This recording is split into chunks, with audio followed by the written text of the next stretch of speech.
Thank you for joining us, dear viewers. This is Future Africa program. I'm Kamon, the mobile host in this program. Have a beautiful time. Today, I'm joined by a Zoom meeting with Benedicto Mbango, Global Chairperson of the United PanAfricanist Movement. Many thanks for joining me and welcome to this program, Benedicto Mbango. Thank you very much. A pleasure being here. Would you introduce yourself, please? My name is Benedicto Mbango. I am the chairperson of United PanAfricanist Movement. I reside in the United States of America, originally from Cameroon and Equatorial Guinea. I am a Pan-Africanist, and I've been that since 2020. I understood a little bit about Pan-Africanism prior to 2020, but 2020, I did actually join the movement. And of course, since then, I've been a serious advocate for Pan-Africanism. And I also follow the vision of Pan-Africanism. And I want to make sure that all the African continents and those the African descendants around the world understand what Pan-Africanism is and who we really are as Africans. What was the idea of Pan-Africanism at the very beginning? Well, I think Pan-Africanism started out in the United States somewhere back during the slavery, during slave trade, and when slavery was abolished. And the whole reason was to educate the slave about the continent of Africa. And of course, who we really are as Africans. And so they educated the people in the United States. And of course, Marcus Garvey's dream was to take the people back, the freed slave, back to the continent, which never happened. And also the Pan-Africanism extended all the way to Europe and down to Africa, which of course formed a Pan-African state in the Council of Africa, and which today it becomes the African Union. So that's how Pan-Africanism started from the United States all the way down to Africa. Good. How do you describe the role of Pan-Africanism in the recent Africa's situation? Yeah, the role of Pan-Africanism, we have so many people that have rise up taking the vision of Kwame Nkrumah, who was one of the founders of Pan-Africanism, especially in Africa. Most Africans believe in his dream, in his vision. And so since now we have media these days that has helped to educate people more about Pan-Africanism. So a lot of people in Africa and those around the world have bought into that vision to stop the neo-colonialism in Africa, and of course to give Africa the true independence that Africa needs to be completely independent from any of the colonial masters.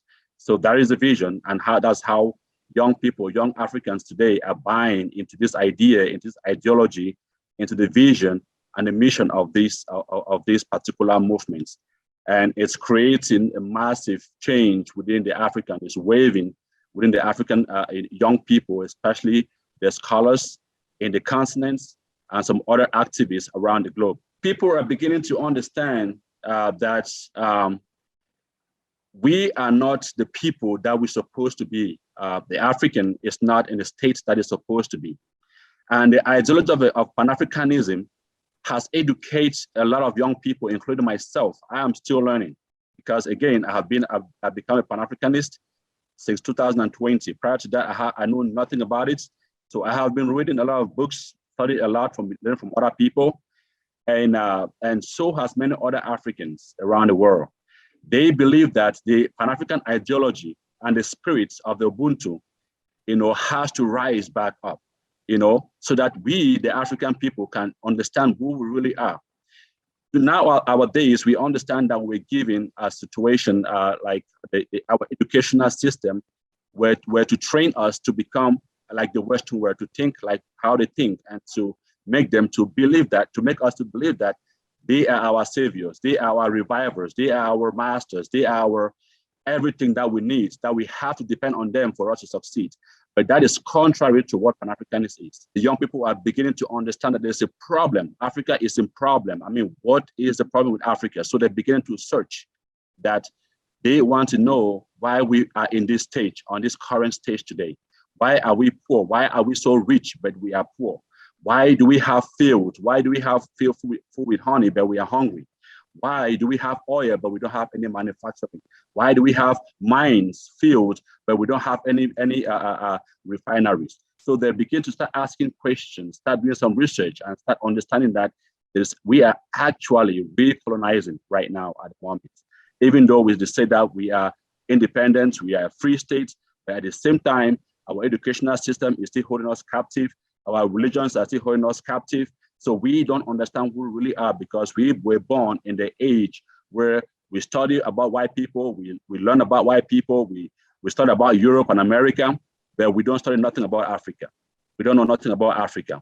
We don't study anything that will add value to ourselves, anything that will make us become more free, and of course, become economically self-sustainable. We study what will make us more dependent.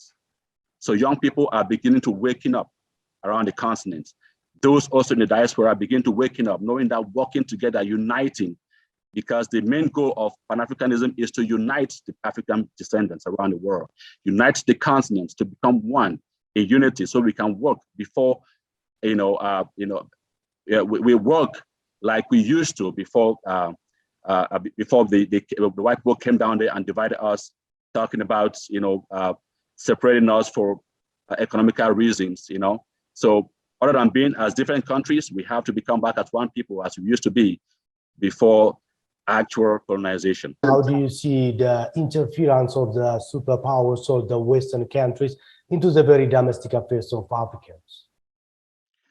I think that when I studied this situation between the Western power and Africa, you see, Africa is like a farm, where everybody comes in and harvests, that produce, right?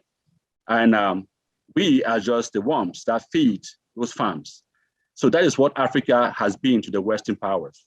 So the Western powers are actually nothing without Africa. We can look at it from the days of slavery.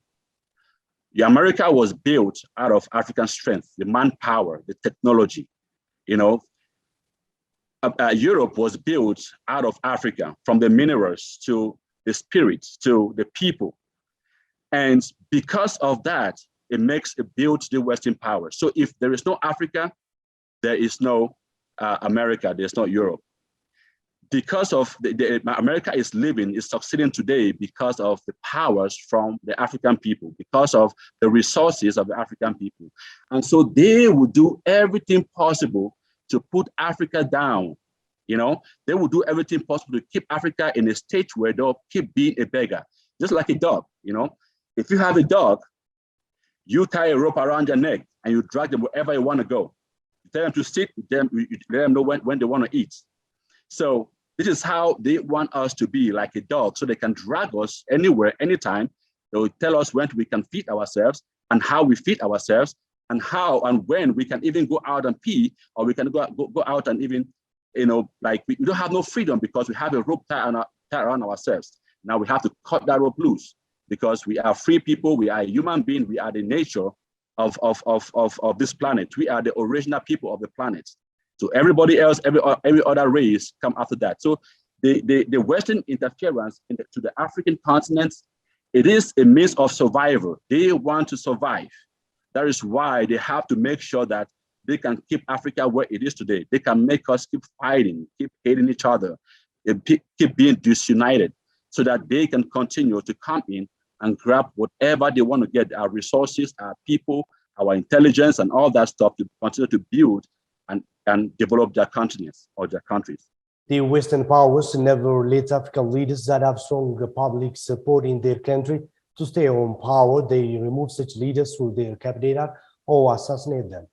Why Africans have failed to stop this trend, and for how long would the West continue to exploit Africans in this way? First of all, I want to go back to why they do that.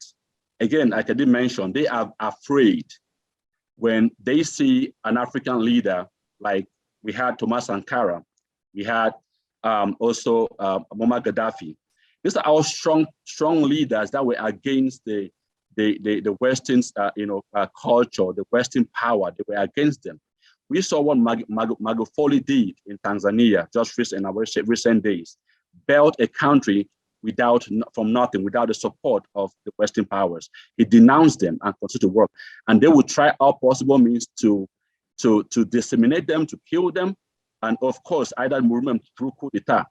Again, this is a way to intimidate people. This is a way to destroy the unity of Africa. for any president come and talk about that Africans to unite, because they know that when Africans unite, that is the end of the Western powers.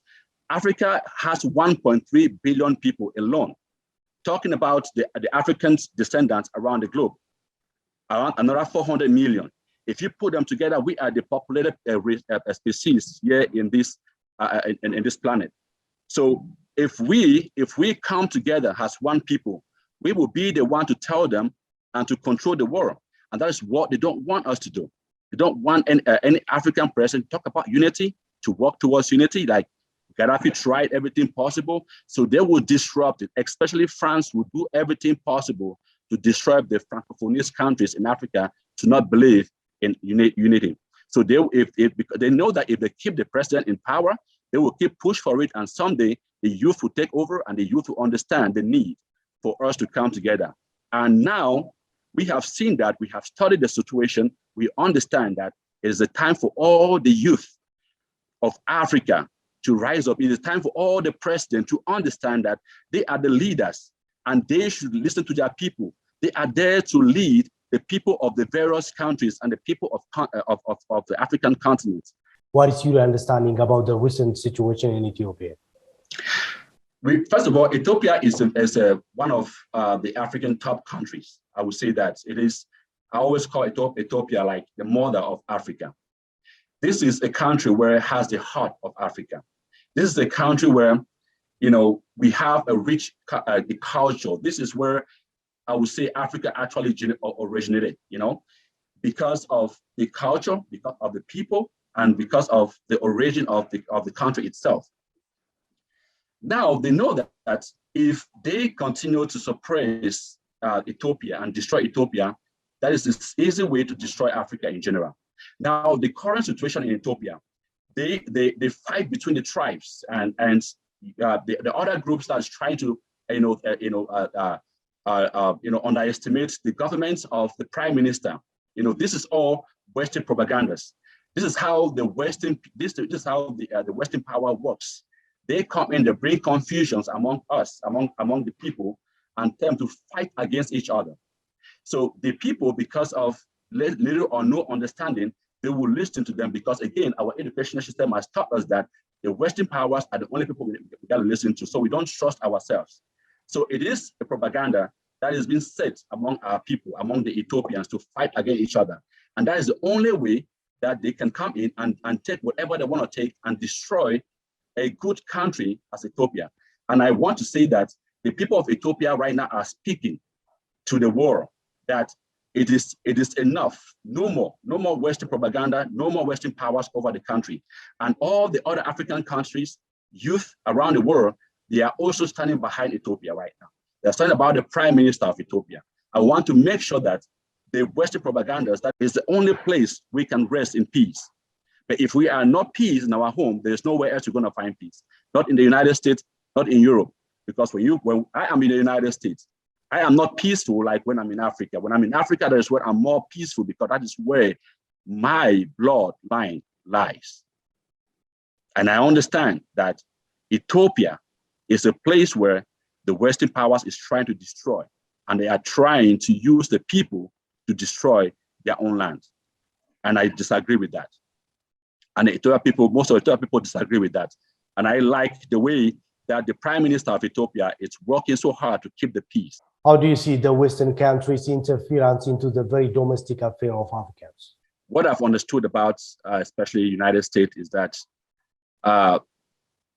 they're like the evil people that always go around trying to find a place to devour, to destroy. I would say that. In the recent times, you say that, but prior to that, we also have Libya. Today, Libya is not in peace because of what they did with Gaddafi. We all know what happened. They go around destroying nations like Iraq, like Afghanistan, Syria, and so on and so forth. None of these places that they have been that has peace. There's no peace in those areas. So again, it is because of natural resources. I read a newspaper of what happened, I think somewhere around early this year in January, where I think Ethiopia trying to stop an oil deal for $1.6 billion oil deal with a US-based company. This is always a beginning of strategy in various countries. Oil, again, natural resources. That is what they're after. Again, that is what built their nations. When you disagree with them, they come down on you. They come down on you as a president. If you do not agree with them, they come down on your people. They make all kinds of news and of false accusations and news and find a way to punish you and the country until you agree to that. So these are the reasons, again, why United States goes into various countries and try by all possible means to destroy that country if the country does not agree with the terms and conditions of them coming into the country and do whatever they want to do. Last time, Prime Minister of Ethiopia, Dr. Abiy Ahmed, said that Ethiopia is fighting the Africa's battle. What does that mean for you? Again, Ethiopia, I would say, again, is like a mother of Africa. And if Ethiopia, anything is happening in Ethiopia, affects the entire continent, affects the entire people of Africa. If your mother is in crisis, you are in crisis. If your mother is fighting a battle, the mother is fighting the battle because of you as a child. We are all children of Ethiopia. You know, so whatever Ethiopia is fighting for the sake of the entire Africa. And that's the reason why the entire Africa have to stand up with Ethiopia to fight this, to keep the peace. We all see what is happening as well in Congo. It's the same thing. One part of Congo is doing very well. The other part of Congo is in serious problem, crisis and fight and killing every single day. This is how the Western world operates. They rule by dividing people. And I believe, again, that the Prime Minister is absolutely right. The Ethiopia is fighting our battle. But it is not only Ethiopia that has to fight this battle, because we are all strong enough to fight the battle for them, for us, ourselves, in a way. So I'm inviting all Africans to stand for Ethiopia, and I'm inviting all presidents, the AU as well. You know, I'm inviting everybody to stand with Ethiopia, to stand with the Prime Minister, to keep the peace in Ethiopia, so that we can come to reconciliation as one people, and let's work together as one people. What is expected from the rest of African countries, Africa's brothers and sisters, in joining hands with Ethiopia and showing their solidarity by standing by the side of Ethiopia? Again, the Africans, the diaspora. When I'm talking about diaspora, I include also the Caribbeans, African Americans, the African Europeans, African Asians, African Australians. All of these, as long as you have the blood of Ubuntu in you, so long as you are an African descent, you have to join us. You have to join Ethiopia. We have to work as one people. We are not our own enemies. We African people are not our own enemies. We have just been, the victim of a circumstance. We are just victims. You know, we have been manipulated. We have been taken to the wrong directions. We have to come back and to understand that we are one people. And we are expecting all Africans in the diaspora to also join and kick out the Western powers in Africa, the Western powers in Ethiopia, and of course in Congo, and wherever they find themselves. We have a lot of French militaries in the African, in the French colonial countries in Africa. What are the French military doing in those countries? There's no African countries that had any military power in any other country in the world. So why do they have to? We'll give them the power, the authority for them to stay in the continent. We don't need them, but we need all our brothers and sisters, the diaspora, to join the people in the continent to work together and keep the peace in the continent. Our people have been brainwashed. A lot of us still understand that the Western media, it is a way to go. No, the Western media, I would say it's illusion, and they are trying to educate people the way they want people to believe what they want them to believe. Media, they understand that the power of media is very powerful, you know, and what we see, what we watch, what we hear on the media feed us every single day, you know, in our soul, and that's what we believe in. And because they have power at the moment over us, we believe that that they have power over us. So we believe them, we trust them more than we trust ourselves. Again, is the mindsets of the people. Our people are still in a Western kind of a mindset. They do not understand that the Western powers are our own enemies. We are not our own enemies. So whatever they tell us, they believe. Some of us believe more into them than we believe in ourselves. And they will believe whatever CNN said. They will believe whatever BBC said, what the other French 24, all of that. They will believe that over our own news. Again, because of the influence they have over our own people. People spend more time watching CNN, watching BBC, watching French 24, and many other foreign medias, more than we watch our own local news, you know? So how do we grow out of our corrupt mindset? Our mindset has been corrupt, you know, because of the education that they've been giving us through media, through our school systems, and many other means, you know? So I'm beginning to call on all African nations, the journalists, of course, the students. I'm calling the leaders, traditional leaders, every single person watching right now, that we should study the situation very well. There's a problem that we don't understand. And the problem is that we are living in the illusional world that has been changed for us to believe. We don't know who we are, because what we are has been taken away from us. We've been given another identity. And we try to identify ourselves even when we are not what we are or what they want us to be.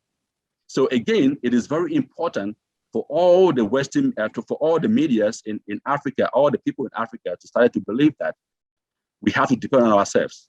We get everything it takes for us to succeed. We do not need the West. The Prime Minister has an ambition to realize the rivers of Pan-Africanism in this continent.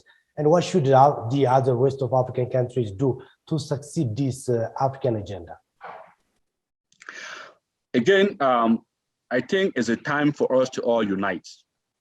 This is also a time for us to take advantage of the African Continental Free Trade Agreements, for us to do business with each other, for us to work together.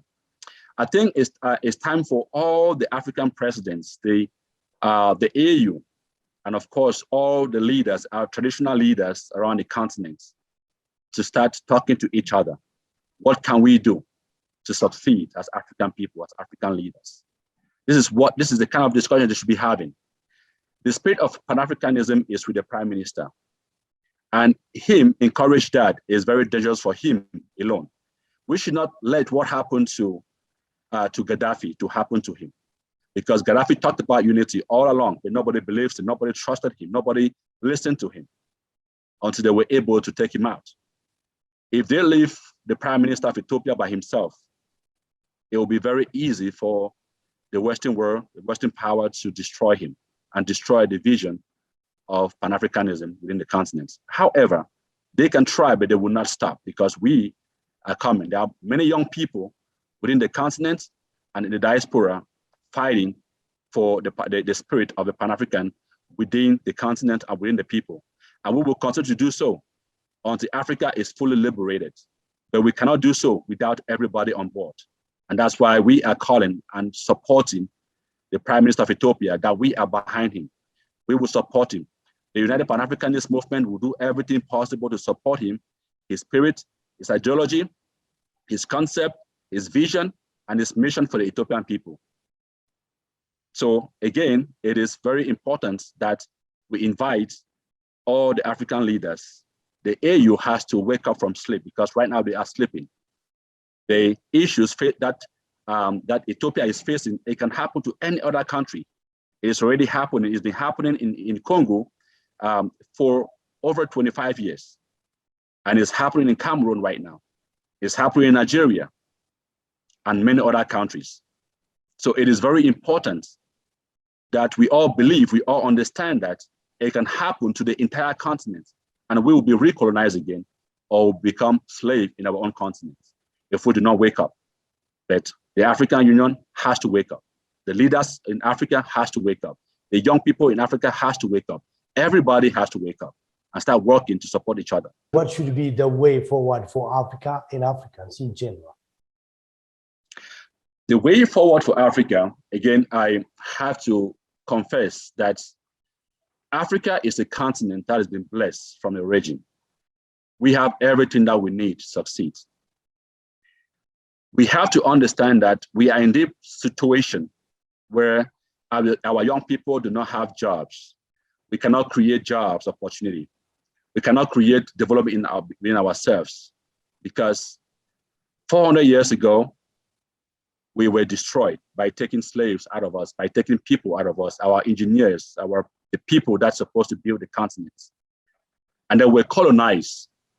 Again, after colonizing, we become slaves for the people. When all those things were done, the importance, the spirit of Africa was taken away from us, the culture, our lives was taken away from us. But it is time for us to revisit. We have to identify our great-grandfathers that are still alive. We have to find them to show us the way, to tell us who we really are. The way forward of Africa is to start self-development, self-sustainability. We have to start by reforming, by changing our educational system, because the educational system that we have in Africa was given to us, again, by the same Europeans. And that set us back. That is the reason why when you have graduates from the universities, you have engineers, you have doctors, but they cannot perform. Engineers cannot build roads, they cannot build infrastructures. We have to go call Chinese to come build our own roads, our bridges, our homes, our industries. Where are those, the same engineers that graduate from our universities every single day? We have to embrace technology. It is very important for us to embrace technology. We have to create, invest in technology in the continent. We have to provide resources for our own people. We have to be able to create manufacturing. We have, like I just said before, that we are like a farm. We have everything that we need in our farms, but we have to process our own produce. We have the best vegetation so far, not compared to America or to Europe. But we have to be able to process our own agricultural produce. We have to be able to refine our own minings. We have to be able to build our own rigs, our drilling rigs to drill our oil, and build our platforms to complete our oil wells. And of course, build refineries that will refine our oils. This is where we have to go as African people. We cannot keep depending on Europe aid. We cannot depend on America. But we do that, that will be the way forward. But before we do that, we have to come in as one people. We have to unite. The presidents have to be talking to each other on how we can work as one country, as one people. The leaders have to be talking to each other. Within the countries, the traditional leaders, different tribes, we have to stop tribalism. We have to stop corruption. We have to stop greediness. We have to stop envy. We need to learn how to support, how to love, and how to work together. We need to utilize the African Continental Free Trade Agreement to help our own young people to create jobs and create opportunity for our own people. So that by the time we graduate from schools, we can be self-sustainable. We can add value to the society that we belong. That is the way forward. Benedicto Mbango, a global chairperson of United Pan-Africanist Movement. Many thanks for it. Thank you very much. Dear viewers, this will bring us to the end of this edition. I will come on the mobile hosting this program. Till the next edition, have a wonderful time.